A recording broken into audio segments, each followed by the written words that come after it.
Hello and welcome to episode 41 of the Pure TokyoScope podcast. I am Patrick Macias, the author of TokyoScope, the Japanese cult film companion. And I'm Matt Alt, the author of Pure Invention, How Japan Made the Modern World. And that includes you too. Hi, Patrick. Hey Matt, it's been a while. It's been a week or two, and It's been a long while, yeah, a a full lot of 7 stuff has days. happened. The world just keeps spinning faster and faster, and it's hard to keep up. But we're going to try the best we can with our news segment here. And things get off with a bang, you could say, with an explosive device that was thrown at Prime Minister Kishida. Yeah, this was a weird moment, especially because, we don't really associate Japan with the political instability of the sort that results in assassination attempts. Well, that's changed certainly over the last year. I was going to say, yeah, not only did we have an assassination last year, but now we have this. And the young man, I believe he's 25 years old or something. 24 Ryuji Kimura. He tossed this basically a smoke bomb at Kishida. Kishida was giving a talk to a bunch of fishermen, I believe, in a kind of local municipality. Just a normal kind of stumping that politicians do. This wasn't like announcing some kind of big reform or anything like that. He was just kind of out there talking, glad handing and stuff. And from the back of the crowd, this guy basically threw a small smoke pipe bomb, and it landed at Kishida's feet. It's the video of it is pretty crazy, and it's like if it had been the kind of thing that was like, I don't know, a hand grenade or an actual bomb, it probably would have done a lot of damage. Unfortunately, it turned out to be only a smoke bomb. Several things happened at once. When the device landed like about a meter behind Kishida, one of the security guys started doing like the time warp from the Rocky Horror Picture Show. He like put his knees in tight and did the pelvic thrust and like kicked it away. Yes. And then also a 67-year-old fisherman saw someone lighting something in the crowd and put him in a chokehold. So it was like, a lot of action went down very fast. It was a quick time event, as they say. If you noticed the footage, you saw that the what looked like a briefcase in the hands of the Japanese Secret Service guy who kicked the bomb away unfolded into a bulletproof shield, and then he kind of threw himself at Kishida. So there were people really praising the actions of the Secret Service or whatever it's actually called here in Japan. It's not actually called the Secret Service. It's called the Super Sentai. Is that what they're called? Section 9 of the Public Service Division. Isn't that what they're called in Ghost in the Shell? But I was online. The commentary was kind of bifurcated into two different streams. One of which is like, wow, look what a good job they did preventing the prime minister from being hurt, and the other being like, what a screw up that they allowed this bomb to be thrown in the first place. And both are kind of true. I think they're saying now that they're going to start inspecting bags of people before they go to these political rallies. It's kind of wild they weren't doing this before, but it's also a testament to how quiet, Japanese society is and how nonviolent it is that they never really had to start policing in the ways that you do at American political rallies. Well, the news was initially reporting this as a smoke bomb, but like the latest says like it was a pipe bomb that was meant to go off a lot bigger than it did. But the smoke came from the fact that it didn't detonate as intended. So it really was a full-on assassination attempt then.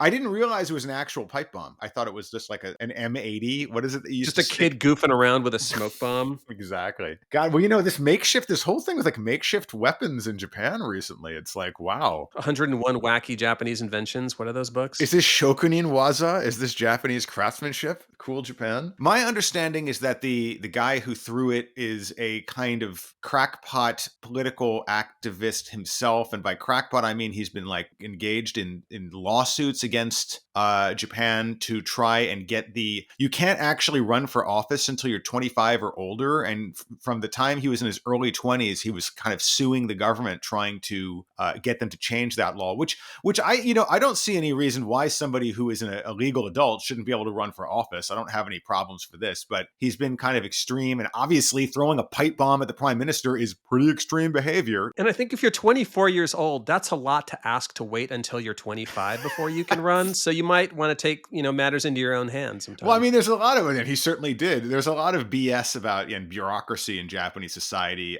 Japanese politics is sclerotic. It's sclerotic. I don't even know how you pronounce that. Aged, gridlocked, tone-locked, and like lots of other things. And so there's plenty of sympathy for people who want to renovate the system. But violence is never the answer, Patrick. Well, speaking of this system, this week is the local elections in Japan. Oh And in yeah. Tokyo, that means a motley crew of wacky joke candidates appearing on posters all around like the neighborhood. I don't have any in my neighborhood, unfortunately. We just have like kind of like an old dude holding a basketball saying how he's going to slam dunk his way into the election. But is it Musashino? One of the candidates includes a Demon Slayer cosplayer and YouTuber who's dressed like Rengoku from Demon Slayer. He's actually Rengoku's in his name. He's like something something Rengoku, the cosplaying candidate. And in Japan, during election time, they put up these boards in neighborhoods, and then candidates can put up their photograph. Like a big, it's not 8 by 10, it's big. It's actually poster sized, when you put up a poster on your wall as a kid, it's about that size with a big glossy portrait of the candidate. It says what their face, what party they're with, and what their platform, or as they say in Japanese, manifesto is. Yeah, what their YouTube channel is, what their Yes. Instagram handle is, what their TikTok channel is, important stuff like that that gets the voters, excited. And these big poster boards are ubiquitous in Japanese like neighborhoods when election times roll around. And up until about 4 or 5 years ago, I want to say, it was just kind of these really placid, straight on photographs of middle-aged, mainly men, middle-aged and old men with maybe a smattering of women in there. But starting about 5 or so years back, like these meme candidates started to come out. And like the first and most disruptive has been this party called the Protect Japan from NHK party, whose entire platform is that NHK is this evil influence and that it is destroying the fabric of Japanese society and it must be stopped at all costs, like the Mysterians. There are a lot of people here in Japan who hate having to pay their NHK tax. There's like basically people go door to door and make you pay money. If you have a TV in your house, you have to pay this kind of NHK tax. I don't know why they don't wrap it into your, annual taxes or what, but Yeah, why don't they have a telethon where like they beg you for money and they have like cosplayers from like Captain Future or something like that trying to get you to pick up that phone? John NHK, founder of NHK, comes out and begs for money. So I get it. A lot of people hate NHK, but Patrick, I'm gonna put this out there. I think there's probably bigger problems in the world than NHK as a television channel. Also, I think the party line of like we're the political party that hates something, it's always a good one to rally behind, right? Well, it's very American style politics, right? Like Americans never like anything; they define themselves by what they dislike. Ever going back to when you're kids, it's all about what you hate. So, and that carries over. So maybe this is a kind of Americanization of politics. You didn't see a lot of this stuff, and so now you have that party, which actually has successfully gotten some people elected to parliament. You have this Rengoku cosplay guy. I have no idea what his thing is. And then in that same photograph, you have a literal like digital VTuber with no image, just like a CG rendering of their face. Are they even human? Like, who are they? Is it an AI running for office? I don't know. This is Japan, so I could believe it. Well, speaking of AIs running for office, in Minato Ward, there's someone calling themselves AI Joe who is running for office. It's a real person who says they're going to make all their decisions based on AI. Because AI themselves can't run for office.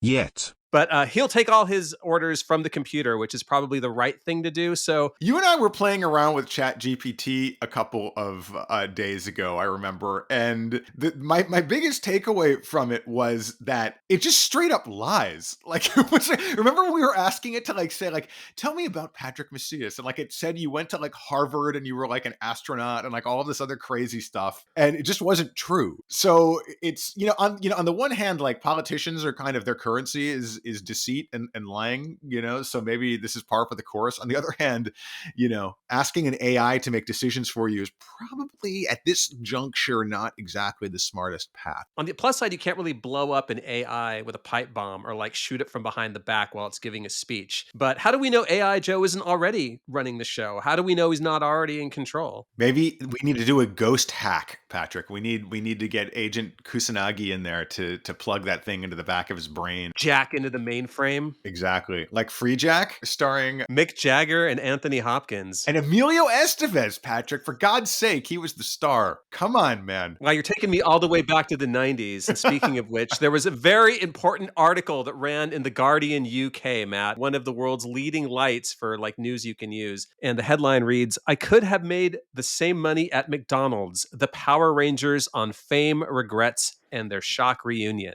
That was a pretty brutal piece. I recommend to all of our readers who are reading with their ears right now, read it. It's like talking about how bad it was working, not necessarily the working conditions on set, but how low they were paid and how they were treated during the filming of the original Power Rangers show. Are you shocked that a bunch of like people they recruited off the street in Hollywood were treated badly in a children's TV show? I don't know what to say. Yeah, there's going to be a Mighty Morphin Power Rangers reunion special coming to Netflix called Once and Always. So this is theoretically like the Puff PR piece, but it's just a surprising amount of dirt is kind of Yes. revealed, such as the fact that you could have made more money working at McDonald's than like saving the universe from Rita Repulsa. Hey man, they don't do it for the money. They do it for us. Although it's, the real dirt here, I've always thought, if we might get a little, serious for a second here, is that, Americans didn't invent Sentai. These shows are all based on Japanese shows. And admittedly, Haim Saban reworked them heavily for American audiences. So this isn't just like somebody lifted something and profited off it. He totally reworked them with like new actors for the parts where they're not wearing masks and things like that. Wait, so are you saying he culturally appropriated it, man? He didn't. They're all Americans when their masks are off. It's funny because Power Rangers, I believe, is a much more lucrative phenomenon abroad than it is in Japan. I don't think like the Sentai series is worth $1 billion, which is what Saban sold it to Disney for a couple years back. I don't think anybody in Japan is making that kind of bank. Even its owners, even its creators are making that kind of money off the series. And I suspect that Japanese actors are being paid more than they would earn at McDonald's. I hope, but not Lateria. Mossberger? I actually, a couple years back, a friend of mine, and you may have met him indirectly through our circle of friends, is a composer of music for the Sentai series. And he invited Hiroko and I to come see like an action scene get filmed. And it was on, Sentai, right? So like I was expecting to go to some kind of set, but no, it was like in a park. It was like in a park next to a stadium in downtown Tokyo. And like they just kind of like roped stuff off, but people were just walking by and they put these like styrofoam boulders down, I guess, to represent that some kaiju or kaijin had come smashing through a wall nearby that they were going to CG. And it was so like low budget and amazing. Like the acting was like acting. The stunts were amazing. Like the kind of sword work, all of that kind of stuff was great. But I was really charmed by just how like, we're just going to do it in the street. Let's just film it. It had like a real Ed Wood sort of feel to it. Let's make a movie. Yeah. Exactly. Some of the other tidbits from this article are when the Power Rangers say that they almost died a few times because of the low budget stunts they performed. Right. They didn't have a lot of protection and they didn't have health insurance. Matt, I'm shocked. Wow. Yeah, I don't think you can film. You can't do that on television anymore, I think is the name of the series. Although that's following in a great tradition too. Do you remember when, I spoke to Gene Pelk, the guy who was Marvel's man in Japan in the 70s and who was like instrumental in getting like Spider-Man, Toei Spider-Man, and like he was involved with Sun Vulcan and like, Battle Fever J and a bunch of other shows. His son, who is a little older than us and acted as an extra, like one of the extra kids in some of those old Sentai shows, told me, because he was there when I spoke to his dad, when I interviewed him, that they would put him and the other kids, like all of the adult actors would be on one bus, and they would put the kids on the bus with the pyrotechnics. They would put the kids on the bus with the explosives. With like the big red rockets marked TNT in large friendly letters. I'm totally imagining like Acme, like Wile E. Coyote, like it's the Sentai series, that stuff would kind of fit right in. But can you imagine like there'd been some car accident or something? This thing was packed with enough explosives to, power an entire episode of Sentai, and they put the kids on it. And kids play with matches. That's the one thing we know about children they'd love to do. Didn't McGruff warn us about this? Didn't like Captain Lou when he was Super Mario kind of warn us about like guns and knives and explosives? We'll get to that later. But in the Yes. meantime, yeah, you could make more money working at McDonald's than being a Power Ranger. But speaking of food, Matt, I'm starting to get a little hungry here. And I think I smell something, Mamma Mia, is that Shakey's Pizza? Oh my God. It's back. You know, we made it through an entire episode last week without mentioning Shakey's, and now you've ruined it. You've ruined the streak. What is that smell, Patrick? Tell me about it. Well, it's a weird smell because, well, first of all, the other day I was walking up Shibuya Center Guy, aka Basketball Street, and there's plenty of strange smells already. I was And then gonna I saw say. this poster out of the corner of my eye for Shakey's Easter menu. I was done and over with Easter, but Shakey's, it's just getting started. They have ads up for Easter egg pizza, which looks like something someone threw up. And they Okay. have Easter bunny pizza, which looks like something someone threw up after drinking a bottle of Pepto-Bismol. Does that have like chopped up rabbit on it? Is that is that what that Mutilated pizza? monkey meat, chopped up parakeet. So wait a second, wait a second. Easter is celebrating Christ's rising from the dead? From the grave, yes. Yes. Didn't you go to Sunday school, Matt? So Shakey's, these pizzas celebrate Christ. Is that what we would say? Celebrate Christ's coming I back? think they're celebrating some weird idea of American holidays that doesn't exist. For instance, they have like a picture of the Easter bunny with like an old-timey Shakey's guy mustache who's sort of presiding over this like weird scrambled egg and mayonnaise pizza. Maybe they're trying to keep the tourists out because I didn't see anyone like lining up outside like they do for like Ichiran ramen or anything like that. Please, please, please tell me that I'm misremembering that there were marshmallows on one of these pizzas. The Easter bunny pizza has marshmallows, yeah, for real. God, I'm not one of these like fundamentalists, like a pizza fundamentalist who is against putting, you know, unusual toppings on pizza. I like pineapple pizza. I like corn on pizza. I actually think sweet corn is really great on pizza. But this is a line, Patrick, that I won't cross. I will not put marshmallows on my pizza. It must have been like a sweet. It couldn't have been like on top of a cheese and tomato sauce pizza. It had to be like crushed up Easter bunny for the sauce. I don't know what it must have been sweet, I'm assuming, right? Yeah, I mean, I think it's time to call the home office and tell them that like one of the franchises has gone rogue and is kind of like doing their own thing, like Colonel Kurtz in Apocalypse Now. We gotta stop them. We need to send in the Secret Service. Maybe they can kick the pizza away like a smoking pipe bomb. Save us all from the Easter bunny with a mustache. You know, they've come for the Easter bunny. What's next? We're going to start seeing mustaches on Gundam. Wait a second. Turn A Gundam already has a mustache. I think I'll be skipping out Groundhog Day at Shakey's. And now, a word from our sponsor. When happy days seem very far, you're greater than you think you are. You're something else at Shakey's. Shakey's, the greatest pizza for everyone. You're something else at Shakey's. Yeah. At Shakey's, you've got family fun for everyone.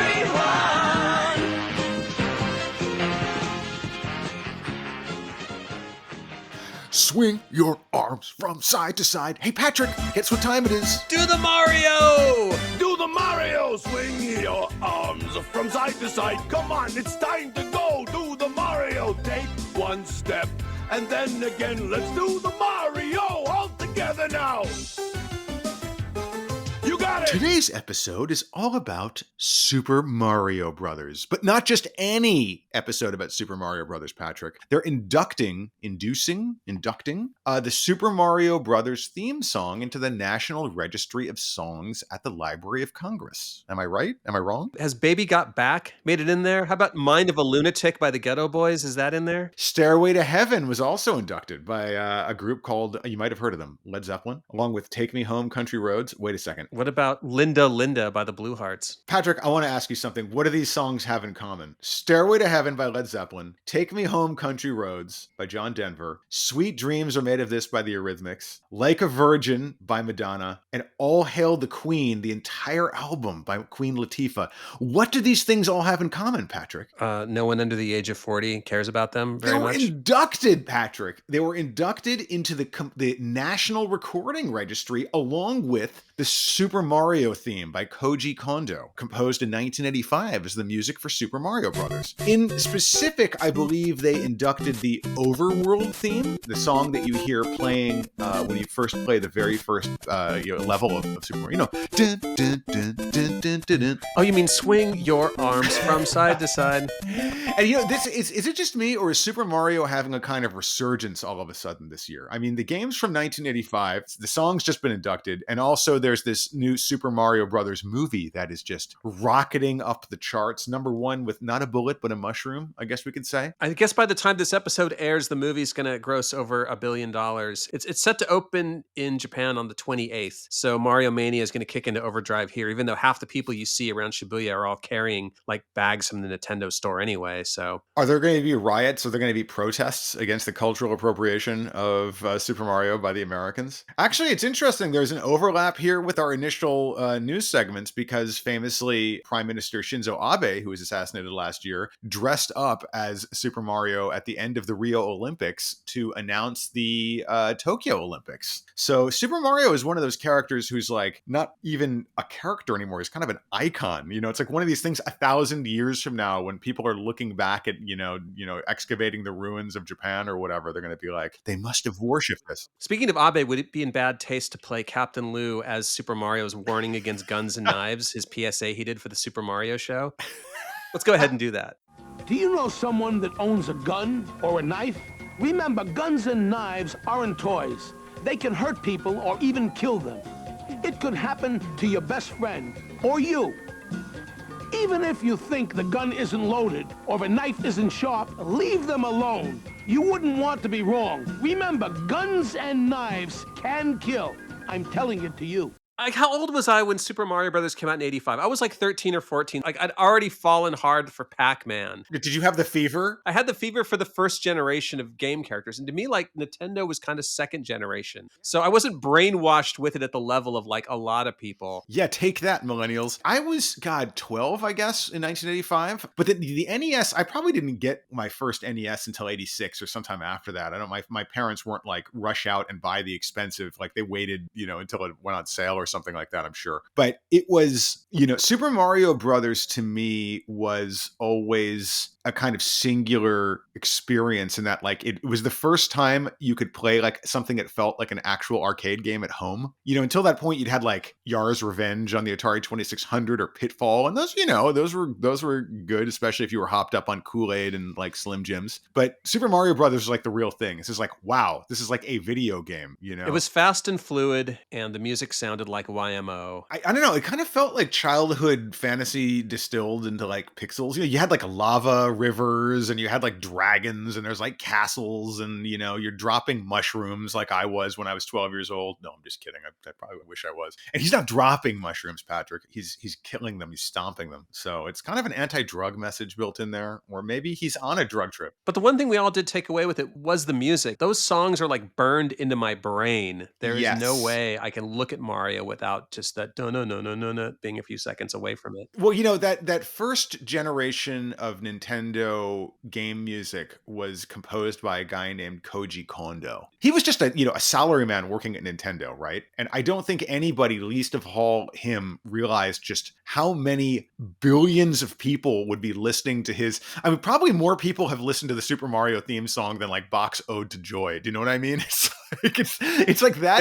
Beethoven. Oh, sorry, Beethoven's Ode to Joy. Sorry, yes, I'm a video game kid, Patrick. I don't care about real culture. But seriously, like in terms of numbers, like if you see your contribution as an artist in terms of how many people listen to or consume what you made, Koji Kondo has to be kind of up there in terms of composers. But it's really interesting because that music all sounded really fresh and new to us. It was like it wasn't, you couldn't really put your finger on where you heard it before. But now it's clear that Kondo and all of the first wave of video game music composers was heavily leaning on what was then and now known as city pop music. And there's it's really interesting when you compare Kondo's music side by side with some hits of the era. You can really tell how he was inspired by that. And maybe we should play that right now. Kondo himself stated, "The overworld theme in Mario might show some influence from the Japanese fusion band T-Square."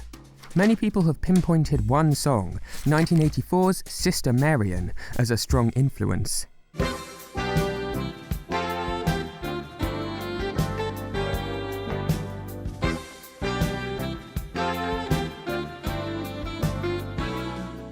This song came out only 1 year prior to Super Mario Bros., so it's more than likely that it was at the forefront of Kondo's mind while he was composing the infamous overworld theme.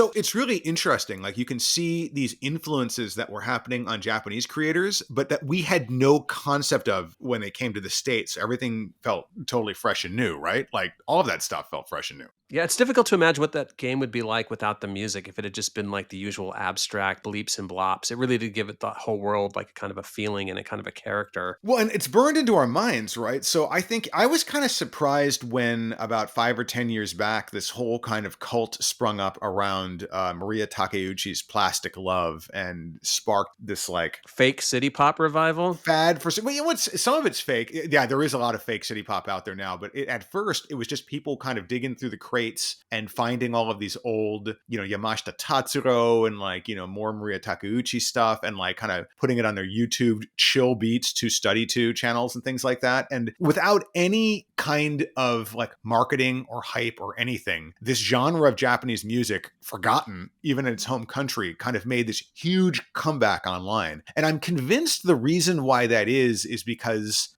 we have this sort of pseudo nostalgia for the music because we listen to so much of it indirectly through like Koji Kondo and like other video game music of that era. Yeah, my one thing about city pop is that it was so kind of ignited by like the YouTube algorithm and then like the recommendations. Like it felt like to me like the internet phenomena, like one of those things where like, everyone's crazy about Kate Bush for like 1 week because of a Netflix show or something like that. For sure, it was a meme kind of thing. It was like this confluence of, Plastic Love is a catchy song. Interestingly enough, it wasn't a hit in Japan at all. Like it was kind of like a B-side on another, a better selling single of hers. But like whoever uploaded it to YouTube put it up with this like really cute photograph of Maria Takeuchi that was taken in Los Angeles that had nothing to do with the song or the recording sessions or anything. It's just kind of a cute shot of her. And that somehow that combination of her and the music just really, I don't know, tickled people's fancy or tickled the algorithm's fancy. And like you said, it just started getting served up. What was it, like 2018, 2019? That song was everywhere on YouTube. Like anytime I tried to like search for anything, it would show up in the results. Hey, we should record a cover and try to get some clout. Yes, exactly. There's amazing mashups of it. There's like her and Rick Astley, like, they've crossed over, Never Gonna Give You Up, and her and blah, blah, blah. I don't know. There's this one thing that always like echoes in my head about city pop. I remember like this must have been like 10, 15 years ago. I was in Tokyo with my senpai Tomo Machiyama and I was getting into city pop. I was checking out these records. He's like,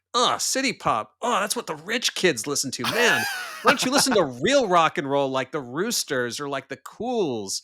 Like real Japanese music. That's what those obnoxious rich kids listen to. Wow, interesting. See, this is the context that we don't get. Like I'm convinced like a huge amount of Japanese pop culture of all types takes off in the States and Europe and other places because we have absolutely no context as to who it was made for or how it was consumed in Japan. When I interviewed the gentleman who was the engineer of the Famicom, the NES for my book, and I wrote about this in the New Yorker afterwards, but he was just like, we got super lucky. I asked him, I'm like, why did like Nintendo's stuff resonate so much like all over the planet? And he's just like, we got lucky. We got lucky because you kids didn't know what manga and anime were. And everybody in Japan knew that we were kind of pastiching based on what was the music that was playing, like the anime that was on, the manga that was on, but you guys got none of that. So it just seemed like incredibly fresh and new to you. So that's kind of reminds me when Machiyama telling you to stop listening to the rich kid music. That kind of reminds me of that. But it feels like the Mario movie is probably going to open up a scary new future for cinema where everything's like a video game movie because I think Nintendo had not made a movie based on one of their IPs since the first Super Mario Brothers movie from the 90s, the good one with Bob Hoskins and John Leguizamo. There's a great anecdote about that where Bob Hoskins is like, he's preparing for the role and he's watching his kid play Super Mario on TV and he's just like, Well, I said, what's your next film? I'm doing Super Mario Brothers. Oh, that's the game. Oh, what? Yeah, here. And this is you. And I saw this thing jumping up and down. I thought, I used to play King Lear. I often think this same thing whenever I'm, asked to go on like this podcast or something. Like I used to play King Lear, but now I'm like on a podcast with Patrick. How the mighty have fallen. I guess we can assume that a Mario sequel will be forthcoming, but probably also Zelda. Movies have been getting video gamey for a really long time and vice versa. But I think there's the combination of The Last of Us on HBO being a huge hit, combined with this Super Mario Brothers movie being a huge hit. Oh, and then Sonic 1 and 2 kind kind of. Sonic 1 and 2, those like, they actually got Jim Carrey in it, and those movies were big hits. Now we also have Tetris, which was on Apple TV, and I actually watched it last night. The Tetris movie is great. It's about the kind of political intrigue behind it's not like, I am a block floating through space. It's not like dramatized or anything. It is dramatized. It's a dramatization of how the game got made, where they're like Hank Rogers, the kind of agent, is negotiating between Nintendo and like Gorbachev to prevent a nuclear crisis and get this video game on the Game Boy. The point of this being that all of these video game successes point towards us getting about 1 billion more movies that are based off of video games in the very, very, very near future. When are we getting Sinistar, Patrick? When are we going to get Tron? When are they going to make a movie based on my favorite video game, Tron? When are they going to make a musical album based on my favorite musical video game, Journey Escape? They should pull together a rock band that could play this music somehow. But maybe one day there'll be a park and there'll be a statue, and we can all gather around it on the weekends and look at it and go, it all started with a plumber. I used to play King Lear. So, video game movies, Patrick. There's going to be about 6 million of them. Are you going to go see the Mario movie? You going to go do it? What do you mean, me? We are going to go see the Mario movie. We What? have to get liquored up and then go see it in that new Kabukicho Matrix complex. Oh, no way, dude. Did you see the ticket prices for that movie theater? No, what are they? What are they? It's like 4,000 yen for starters. God. And then 6,000 yen for like premium seating. And then like, I think like another 15 surcharge for like, whatever they call it, like Screen X. I don't mean to be crude, but do you get like a happy ending with that? I mean, it's Kabukicho. It's like a red light district. When I hear like a movie ticket is like that's $50. That's like the equivalent of $50, which is like, you know what that is in dollars? $50. It's crazy. Okay, so we're going to have to see it at some cheap rundown movie theater where we can like sneak beer in. Can we sneak into the movies? We can do sneaking into the movies and give that movie the finger. No, we're not going to we cannot be down on it until we see it. I know how much you love Chris Pratt and how he rejuvenated the Marvel universe. I know he's a big favorite. I know a little kid who's actually really mad that they don't have the original voice actor of Mario doing it. He's like, why is Star-Lord doing the voice of Mario? He's not even Italian. Why isn't it Bob Hoskins? Why? She's like, you know what? I thought Dennis Hopper was actually really good in the original Mario Brothers movie. It was a pinnacle of his career. It went like it literally. He only did 2 movies, right? He did Easy Rider and then Super Mario Rider, Brothers, right? Blue Velvet, Mario, and Waterworld is kind of a career arc. Well, it's nothing compares to like Orson Welles' career arc, where like you begin with Citizen Kane and end with Transformers the movie.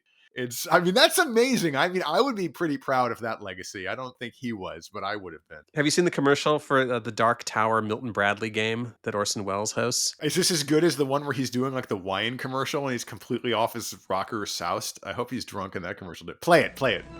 Last night I journeyed backwards in time to the medieval world of Dark Tower. In this amazing game, I had to find 3 keys, lay siege to the tower, and defeat the enemy within. Each move was a challenge. The computer kept track, giving me secret information, pictures, sounds, surprises. Then, ahead of my opponent, I made my move. The battle was joined, and I was victorious. Dark Tower. But wait, when are we getting the Dark Tower movie, Patrick? When? I demand it. I want the expanded universe. Isn't that Stephen King's The Dark Tower? I'm confused. There's too many Dark Towers out there. But our podcast is in another Dark Tower, Matt. That's the problem. Well, that concludes our 41st episode. 41 episodes, 41, man. yeah. Time flies. It wasn't so long ago this podcast was a little bitty baby, and now it's like a decrepit 41-year-old. Just like, I wish I was 41. Unfortunately, I'm not anymore. I'm a few years past that. I'm a far more accelerated decrepitude, Patrick. I saw a movie where that was the theme. Yeah, we need to take the elevator to the top of Kabukicho Tower and ask for more life. Actually demand more life. I've seen things you wouldn't believe, Patrick. I've seen podcasts on fire off the shoulder of Orion. I've seen movie tickets for $50 a pop. I've seen Kabukicho transformed into a family-friendly place. I've seen tourists in flip-flops and cargo shorts. And it's not even summer yet, Matt. And on that note, I think that's it for this episode. If you enjoyed, please mash that button and subscribe and tell all your friends about it. So thanks for listening to our show, and we'll have a new one for you shortly. Continue to like and recommend us to your friends. Give us good reviews, all kinds of fun stuff, and we'll catch you next time. Catch you next time.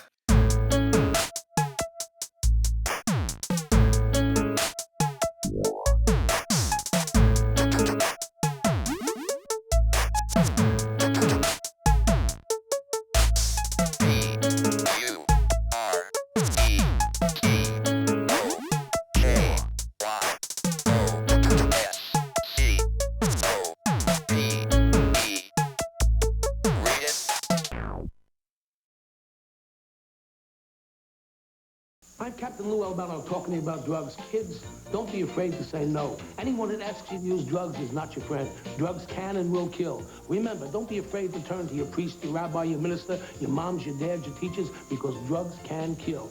And if you do drugs, you go to hell before you die. Please.